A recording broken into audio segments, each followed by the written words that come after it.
व्रतपते व्रतं चरिष्यामि तच्छकेयं तन्मे राध्यताम्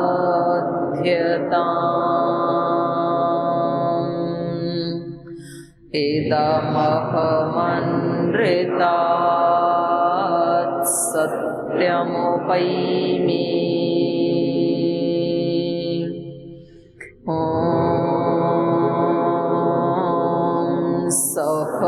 सहनाववतु सहनौ भुनक्तु सह वीर्यं करवावहै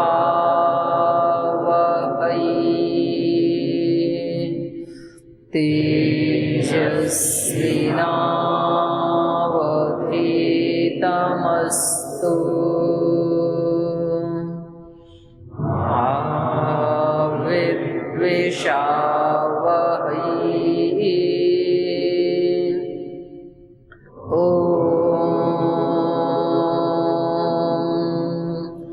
शांति शांति शांति।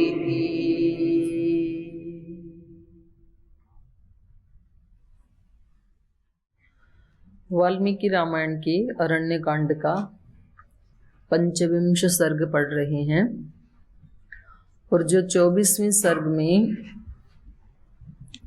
हितोपदेश दिया था मारीच ने रावण को, तो रावण इस सर्ग में बता रहे हैं कि उनके ऊपर उसका कोई असर नहीं हो रहा है।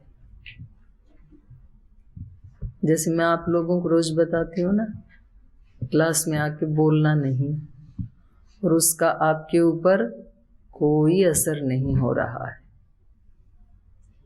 तो ये भी कह रहे हैं कि आप जो मेरे को वाक्य बोल रहे हो वो क्या है? निष्फलम, निष्फल है आपका हितोपदेश। ऐसे ही निष्फल है जैसे ऊसर भूमि में, बंजर भूमि में, उज्जड़ भूमि में कोई बीज बोता है, तो ऐसे निष्फल हो रहा है। तो साधक जो है, कल जो बात चल रही थी, अपने चित्त की भूमि को उर्वरा बनाता है, इसी का नाम साधना है। और फिर उस चित्त की भूमि में बोया हुआ बीज तुरंत प्रस्फुटित होता है, अंकुर फूटता है, फिर उसका पेड़ बनता है, फिर फल लगते हैं। अब गुरुकुल में तो बहुत सारे ब्रह्मचारी पढ़े ही होंगे, कालवा गुरुकुल में जहाँ पूज्य गुरुदेव पढ़े हैं, और गुरु जी भी वही थे और सबको शिक्षा भी बराबर ही दी होगी, और सबका रहना खाना पीना। तो गुरु जी को कुछ शिक्षाएं अपने गुरुदेव की बिल्कुल अंतःकरण में उन्होंने स्थापित कर ली, मोटी मोटी सी बातें, और केवल उस बीज का, वो जो बीजारोपण किया किसी ने उस सरल हृदय के अंदर, तो आज फिर वो प्रस्फुटित होकर के और एक इतना बड़ा वृक्ष बन गया है कि उसके फल से लाखों नहीं करोड़ों लोग लाभान्वित हो रहे हैं। और हमें भी पूज्य गुरुदेव यही बताते हैं कि हम सब के अंदर वही सामर्थ्य है जो उन ऋषि मुनियों में थी। तो हम अपने साधना से, प्रबल पुरुषार्थ से यदि उनको अभिव्यक्त कर सकें, तो हम सब भी उसी अध्यात्म का आनंद प्राप्त कर सकते हैं। और भी यहाँ पर व्यास भाष्य में आया योग दर्शन में कि ये जो चित्त की नदी है ये उभयतो वाहिनी है, ईश्वर प्रणिधान वाले भाष्य में आया है ये पाप की तरफ भी बहती है, पुण्य की तरफ भी बहती है, ऐसी नदी। बाकी की नदियां संसार की ऐसी हैं जो एक ही धारा में बहती हैं, दो तरफ नहीं बहती हैं। लेकिन ये चित्त ऐसी नदी है जो दोनों तरफ बहता है। तो कभी हम अच्छा काम करते हैं, कभी तो बुरा भी कर लेते हैं। तो साधना का मतलब क्या है कि बुरे की तरफ बांध लगाना है, इधर नहीं बहना, एक ही साइड में बहना है, अच्छे की तरफ ही। क्योंकि देखो कल भी बात चल रही थी, किसने पूछा था प्रश्न, हिंसा वाला, प्रकाश देव जी ने। तो ये सब हिंसा में ही आता है। जब हम अपने कर्तव्य का पालन नहीं करते हैं, फिर दूसरों को परेशान करते हैं, उनको दुख देते हैं, ये सब हिंसा में ही आता है। तो ये प्रयास पूर्वक व्यक्ति को सुबह से शाम तक ये सोचना चाहिए कि मैं अपने कर्तव्य कर्म में थोड़ी भी चूक ना करूं, त्रुटि ना करूं। नहीं तो क्योंकि फिर उसका फल अपने को ही मिलता है। जहां जहां भी हम तोड़ते हैं रूल्स को, तो उसका फल तो हमें मिलेगा। तो फल मिलते समय हमारे को समझ में नहीं आता है। हमें लगता है कि हमारे साथ ऐसा प्रीति का व्यवहार क्यों नहीं किया जाता है, हमारे को वो चीजें क्यों नहीं मिल रही हैं। फिर हमेशा ना व्यक्ति एक नारेबाजी की ही स्थिति में रहता है, फिर हमेशा शिकायत की ही स्थिति में रहता है। और जो खुद अपने रूल्स को, अनुशासन को, अपने धर्म को 100% प्रयास करता है, प्रयास करते हुए भी वो 100% जी सके ये जरूरी नहीं है, पीछे के संस्कार उसमें बाधा डाल सकते हैं। लेकिन फिर उसको कम से कम शिकायत नहीं रहती है, उसको ये लगता है कि भाई मैंने अपनी तरफ से 100% प्रयास किया है, तो जो आज नहीं मिला वो कल मिलेगा फल। और ऐसे 100% करता जाए व्यक्ति, तो फिर उसका जीवन आगे तो बढ़ता है, जरूर बढ़ता है। और हमारे गुरु, हमारे लिए दोनों जो गुरु जन हैं, वो उसका उदाहरण है हमारे सामने लाइव। उन्होंने जिस तत्व को हाथ में लिया, जैसे पूज्य गुरुदेव ने योग तत्व को अपना संबल बनाया, आश्रय बनाया, और फिर उसमें 100% पुरुषार्थ किया, प्रयास किया, तो आज उसका फल दिखाई दे रहा है। ऐसे ही श्रद्धेय आचार्य श्री ने आयुर्वेद को अपना संबल बनाया, तो आज आयुर्वेद के फील्ड में देश में नहीं, दुनिया के जो आयुर्वेद आचार्य हैं उनमें उनका नाम आता है लगातार 2-3 वर्षों से। मतलब वो तीसरी बार भी उनका नाम आया। तो लगातार कोई व्यक्ति किसी चीज को करता जाए, चाहे छोटा सा भी काम क्यों ना हो, उसका फल तो आता है। तो ये चित्त की जो भूमियां भी बताई हैं, जैसे प्रथम सूत्र में ही चित्त की 5 भूमियां, तो उसमें भी फिर ये बताया भाई 3 से उठ करके आप चौथी एकाग्र भूमि में आने का प्रयास करो। यहां से अनुशासन शुरू होता है। अथ योग अनुशासनम का अर्थ क्या है? अनुशासन का अर्थ क्या है? अनुशासन का अर्थ है सिद्धों का आचरण। योग का अनुशासन का मतलब क्या है? सिद्धों का आचरण। ये स्वामी हरिहरानंदारण्यक जी ने अर्थ किया है। ये जो सिद्धों का आचरण था वो मैं आज से करना शुरू करूं, इसका नाम है अनुशासन। सिद्ध लोग कैसे रहते थे, उनकी दिनचर्या, उनका खाना पीना, पढ़ना पढ़ाना, लिखना, सोना जागना, स्नान करना, ये सब कैसे करते होंगे वो? ये सब करते हुए उनकी चित्त की स्थिति कैसी रहती होगी? उसको ध्यान में रख करके वैसा प्रयास करना, इसका नाम है अथ योगानुशासनम, योग का अनुशासन। और वो अनुशासन करते हुए फिर प्रयास पूर्वक साधक, क्योंकि जो 3 चित्त की भूमियां हैं उसमें तो योग का प्रारंभ ही नहीं होता है। क्षिप्त विक्षिप्त मूड में तो योग का प्रारंभ होता ही नहीं है। तो योग का प्रारंभ कहां से होता है? एकाग्रता से होता है। एकाग्रता और निरुद्ध अवस्था। तो एकाग्रता में फिर सारी वृत्तियों को हटाना होता है। उस समय एक ही वृत्ति को अपने अग्र में रखना होता है, सामने रखना होता है। पढ़ रहे हैं तो पढ़ ही रहे हैं, फिर सारी वृत्तियों को रोक दिया जाता है। योग कर रहे हैं तो योग ही कर रहे हैं, फिर और कोई विचार नहीं वहां पर। खाना खा रहे हैं तो खाना ही खा रहे हैं और कुछ नहीं कर रहे हैं। और चलता तो ऐसे ना, खाना खा रहे हैं और किसी के साथ झगड़ा भी कर रहे हैं अंदर अंदर से। खाना भी खा रहे हैं और चिंता भी कर रहे हैं किसी कार्य को लेकर के, तो फिर ये विक्षिप्त भूमि मानी जाएगी चित्त की।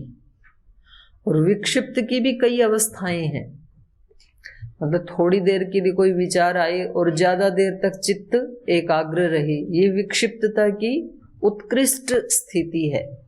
विक्षिप्त में भी बहुत अच्छी स्थिति होती है साधकों की, उसकी उच्च अवस्था में। तो प्रयास तो यही है, फिर ऐसा जो चित्त है उसको कभी कोई ऐसा गुरु मिल जाए और उसका कोई एक वाक्य उसको जगा देता है फिर सदा सदा के लिए। जैसे उपनिषदों में आता है ना, घोर ऋषि के एक वाक्य से योगेश्वर श्री कृष्ण को ज्ञान हो गया, संदीपनी गुरु के, घोर ऋषि के। ऐसे तो यहां पर रावण के चित्त की भूमि कैसी है? बंजर है, उबड़ है, उबड़ खाबड़, उजड़। तो खुद ही कह रहे हैं वो कह रहे मेरे ऊपर कोई असर नहीं पड़ रहा है आपकी इसका उपदेश का, हितोपदेश का। इसलिए आपको क्या करना है? जो मैं कहूं वो करना है, आपको निर्देश दे रहे हैं। तो पहली बात तो यही गलत बात है ना कि भाई वो उम्र में भी बड़े हैं, वैसे भी सन्यासी हैं, तो उनको आदेश नहीं देना चाहिए सन्यासियों को तो। और फिर अपना काम करवा रहे हैं, तो अपना काम करवाने के लिए तो रिक्वेस्ट होनी चाहिए, प्रार्थना होनी चाहिए कि भाई आप प्लीज मेरा ये काम कर दो ना, और उसको भी धमका के करवा रहे हैं। तो ये अपने आप में ही क्या है? गलत शुरुआत है ये, गलत कार्य की। और जब पहला ही कदम गलत है तो मंजिल कौन सी मिलेगी? अच्छी तो मिल नहीं सकती है, क्योंकि एक कदम यदि गलत रखा है तो मंजिल गलत ही मिलने वाली है। एक ही कदम रखा था गलत राह में, मंजिल तमाम उम्र हमें ढूंढती रही। किसी का वाक्य है ये कि एक बार कोई एक कदम गलत रखा था और फिर मंजिल मिली ही नहीं सारी जिंदगी हमें, क्योंकि कहीं और ही पहुंच गए हम। तो देहरादून जाना है तो इस मेन रोड के ऊपर जाने के बाद यदि एक कदम इधर रख दिया आपने हरिद्वार की तरफ, और जाना था दिल्ली, या देहरादून जाना था तो एक कदम इधर रख दिया रुड़की की तरफ, तो देहरादून आएगा क्या? कभी भी नहीं आएगा, दिल्ली ही आएगी। फिर जिधर एक कदम रखा है उधर ही तो मंजिल आएगी ना। तो ये इससे तो विमुख हो ही गए हम। तो ऐसा ही यहाँ रावण का है, इन्होंने पहला कदम ही गलत रख दिया है, शुरुआत ही गलत हो गई है इनकी, तो इसलिए रिजल्ट तो गलत आना ही है। तो अब आगे पढ़ेंगे, उससे पहले कुछ पूछना है किसी को? कोई प्रश्न है किसी का? जी बोलिए। ओम पूज्य मां प्रणाम जी। सत्य और परम सत्य मतलब क्या है और दोनों में क्या भिन्नता है? उस दिन परम पूज्य गुरुदेव जी बता रहे थे ना कि संसारिक लोग सत्य के उपासक हैं और जो सन्यासी परम सत्य के, तो दोनों में क्या मतलब? तो एक तो व्यवहार काल का सत्य है, तो जो साधक होते हैं वो तो सत्य के उपासक होते हैं। जैसे एक देश का अनुशासन है, एक वेद का अनुशासन है, उसमें जो लिखा है वैसे ही आचरण करना है, तो ये हो गया सत्य का आचरण। और परम सत्य तो एक परमात्मा ही है। तो आत्म प्रेरणा होने लगती है साधक को, जो उसके लिए जीता है ना, तो उसको फिर सारे शास्त्रों का ज्ञान अपने आप अंदर से परमात्मा प्रेरणा देता है, और उसी प्रेरणा को हम वेद कह रहे हैं। एक श्रुति परंपरा ही तो है, मतलब उनको कैसे अपना जीवन जीना चाहिए। जब वो अपने मन में ऐसी जिज्ञासा, संकल्प, श्रद्धा, उसको कुछ भी नाम दो, अभीप्सा, कि मुझे केवल परम सत्य की अभीप्सा है और कुछ भी नहीं चाहिए। कुछ भी नहीं चाहिए इसका मतलब ये नहीं कि कुछ करूंगा नहीं, यहां गलती होती है। सब कुछ करते हुए जो नवधा भक्ति है उसमें कौन सी नंबर में आया है कर्म करने का? प्रथम भक्ति संतन कर संगा, दूसरी गति मम कथा प्रसंगा, गुरुपद पंकज सेवा, तीसरी भक्ति अमान, चौथी भक्ति मम गुण गण करई कपट तज, पंचम मंत्र जाप मम दृढ़ विश्वासा, पंचम भजन स्ववेद प्रकाशा, छठ दम शील, ये वाला छठ दम शील विरति बहु कर्मा, विरक्त होके बहुत सारा कर्म करना है।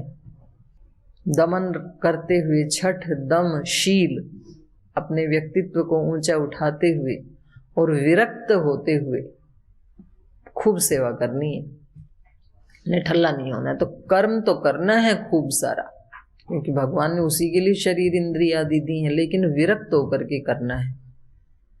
तो जो ऐसा जीवन जीता है उसको फिर भगवत प्रेरणा होती है। ऋषि किसको कहते हैं? ऋषि को ऋषि क्यों कहते हैं? ऋषि कस्मात, ऋषि दर्शनाथ। किसका दर्शन किया ऋषियों ने? मंत्र दृष्टारह, ऐसे भी आया है निरुक्त में, जिन्होंने मंत्रों का दर्शन किया। मंत्र का दर्शन क्या है? मतलब वो मंत्र ऐसे लिख के उनकी आंखों के सामने आ गया, ऐसा है क्या? मंत्र को मंत्र क्यों कहते हैं? मंत्र का मतलब क्या है?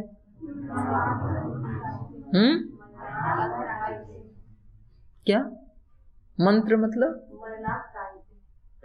मरणात्रायते, मननाथ, मनन से जो नहीं, मंत्र शब्द बनता है मत्री गुप्त परिभाषणे धातु से, और इदि तो नम धातु होकर के मंत्र शब्द की निष्पत्ति होती है। गुप्त परिभाषण को मंत्र कहते हैं।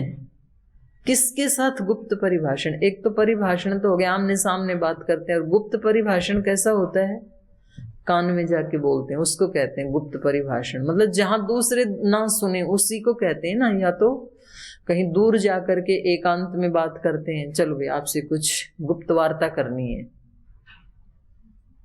तो जो वार्ता केवल ऋषि के और भगवान के बीच में हुई उसका नाम मंत्र है, वो गुप्त वार्ता है।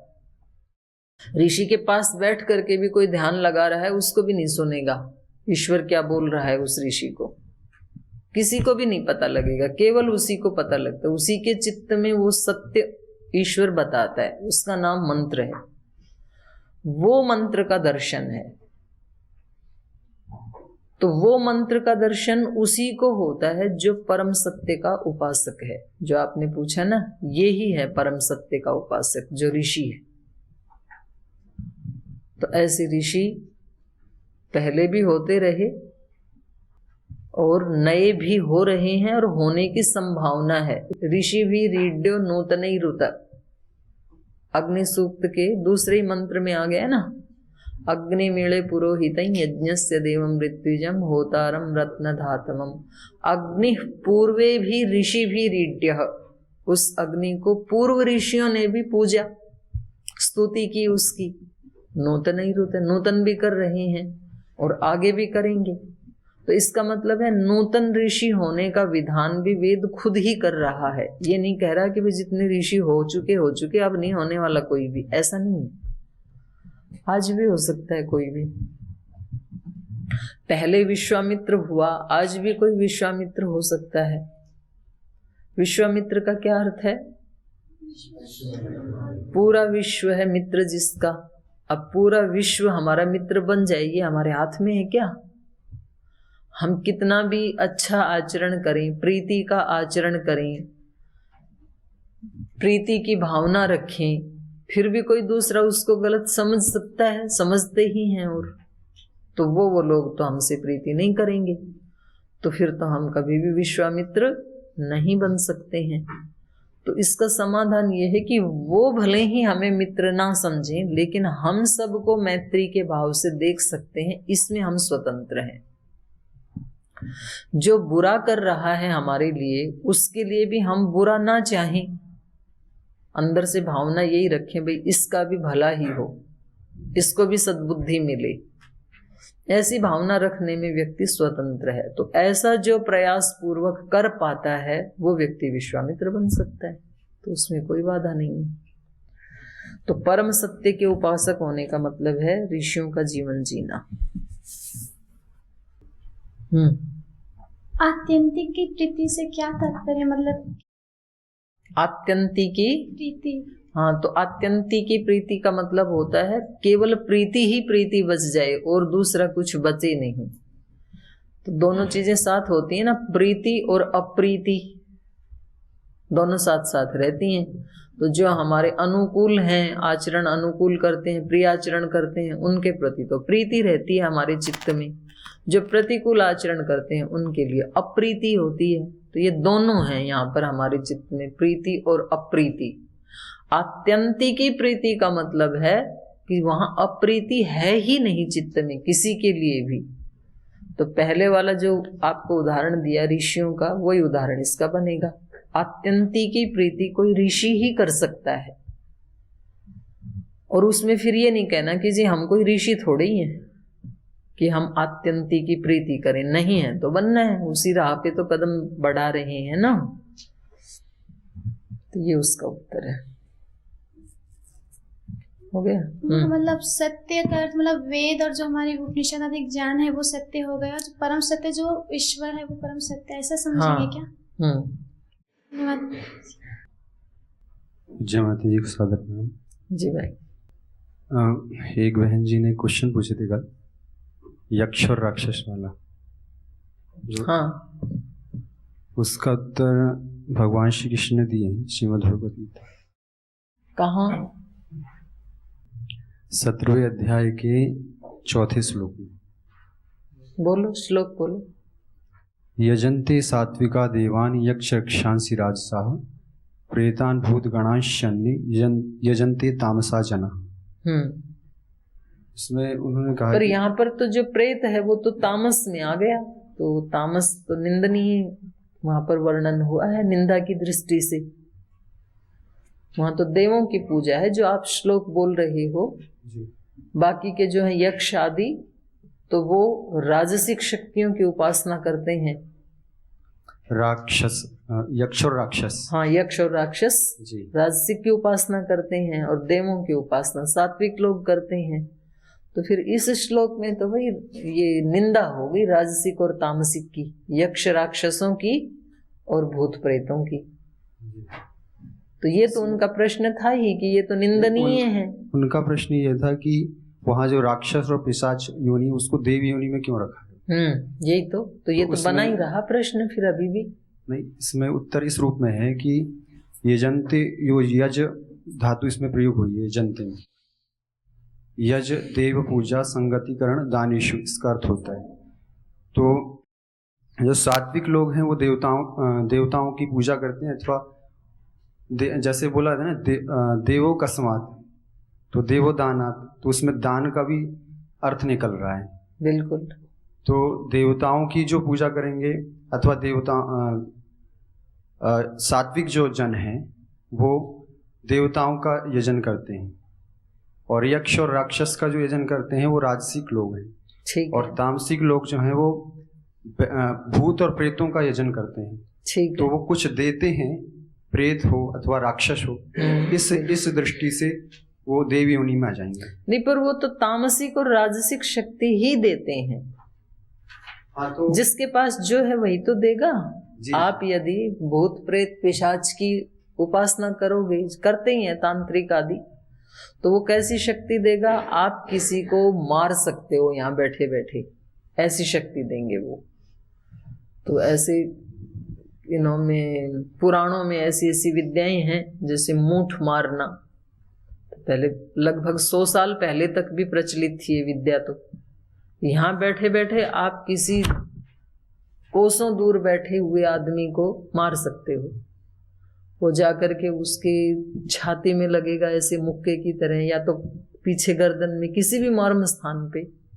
तो ये जो शक्तियां हैं ये तो फिर वो ही वापस दे सकती है ना, राजसिक और तामसिक की जो भूत प्रेत आदि हैं। इस श्लोक में भी प्रशंसा देवों की ही कही है, मतलब ये ही कहा गया है भी सात्विक व्यक्ति को देवों का ही यजन करना चाहिए, तो तभी उसको दैवी शक्तियां प्राप्त होंगी। तो ये दो तो निंदनीय ही है, वहां पर भी प्रशंसा में नहीं है। तो आप इसका अर्थ ऐसे निकाल रहे हो कि जी हैं तो सारे देव ही, क्योंकि देवोदानाथ वो नहीं है। यहाँ पर जो राजसिक तामसिक शक्तियां दे रहे हैं उनको देव नहीं कहेंगे। देवोदानाथ जो है ना वो सात्विक के लिए ही प्रयुक्त हुआ है वहां पर। ये ऐसा ही है आपका आंसर, जैसे गो गमनाथ, तो गमन रेलगाड़ी करती है उसको गो कहेंगे नहीं, क्योंकि वहां पर जो गो गमनाथ का है वो गो के लिए ही कहा है। तो ऐसे ही यहाँ पर भी चलो अच्छी बात है, आपने कम से कम चिंतन मनन किया, कुछ तो निकाला, पुरुषार्थ किया, तो उसके लिए तो साधुवाद। लेकिन ये पूरा आंसर आया नहीं आपका। सार्वभौमिक दृष्टि से यदि देखेंगे तो जैसे देने वाले जो होते हैं, जैसे कि कहते अरे हैं, देने वाले सब पूजनीय नहीं होते। अब इस पे ज्यादा टाइम वेस्ट मत करो।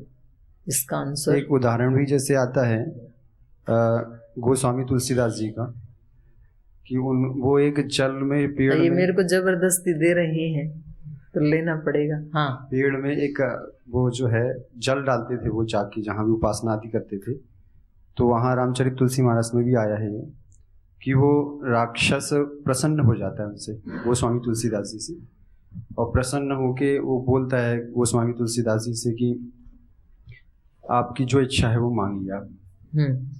तो गोस्वामी तुलसीदास जी भगवान श्री राम का दर्शन करने की याचना करते हैं उनसे। तो राक्षस कहता है कि मैं दर्शन तो नहीं करवा सकता, पर उन तक पहुंचने का मार्ग जरूर बता सकता हूँ। तो वहाँ कहते हैं कि वो उनको भगवान थोड़ा जल्दी शॉर्ट में फटाफट, भगवान श्री हनुमान जी से 2 मिनट में बात खत्म। भगवान श्री हनुमान जी को इससे मिलने का वहाँ रास्ता बताता है वो। तो वहाँ तो सात्विक दृष्टि से देखा जा सकता है उसको, पर दे तो नहीं पाया ना, तो रास्ता भगवान तो के दर्शन की सामर्थ्य उसके पास नहीं है ना। देखो देते तो सब ही हैं। अब एक जो लोभी व्यक्ति है तो वो भी किसी को तो, अपने बच्चों को, अपने मित्रों को कुछ तो देता ही है। क्या देता है? लोभ की शिक्षा देता है। एक प्रमादी व्यक्ति भी देता ही है अपने मित्रों को, अपने आसपास रहने वालों को क्या देता है? प्रमाद की शिक्षा देता है। छोड़ो ना, सब झंझट है, संसार में कुछ नहीं है। तो खुद तो प्रमादी है, दूसरे को भी प्रमादी बना देता है। एक शराबी भी देता ही है किसी को, अपने आसपास वालों को क्या देता है? बोले आनंद में रहो, पियो मेरी तरह से। तो अपने जैसे 10 नशेड़ी बना लेता है। तो इसको हम देव नहीं कह सकते हैं। मतलब वहां पर देवोदानाथ जो कहा है वो सात्विक शक्तियों को देने के लिए ही वहां पर देवोदानाथ कहा है। चल पीछे दे दो अभी, बस आपका नहीं, उस दृष्टि से घटित नहीं होगा। पीछे तो पीछे। तो जब आपको ये कहा जाए कि भाई ये इसका आंसर नहीं है, तो फिर वहीं रुक के यूं कहना चाहिए कि ठीक है जी और ढूंढेंगे। फिर ऐसे होता है। चलो बोलो, आप बोलो। ओम माता जी प्रणाम जी। माता जी एक प्रश्न था कि प्रभु रामचंद्र जी एक महान राजा थे और रावण भी एक राजा था। तो रावण को एक राजा को दूसरे राजा के बारे में मतलब जानकारी नहीं है कि ये कितना पराक्रमी है प्रभु रामचंद्र जी। और जबकि मारीच भी लंका में रहते हैं और रावण भी लंका में रहते हैं। नहीं, मारीच यहाँ रहता है, वन में रहता है, वो लंका में नहीं रहते हैं। अपना आश्रम बना के साधना कर रहे हैं यहाँ पर, जो आज का नासिक है ना जी, इस स्थान में रहते थे। मतलब इस स्थान में नहीं, इससे थोड़ा दूर है, पर लंका से बाहर है वो स्थान। अच्छा। ये इस स्थान में तो श्री राम रहते थे, जिसको आज नासिक कहते हैं। जी। तो पंचवटी स्थान है वो रामायण की भाषा में। पर ये भी लंका से बाहर रहता था, इसीलिए तो रावण चल के आया इसके आश्रम में।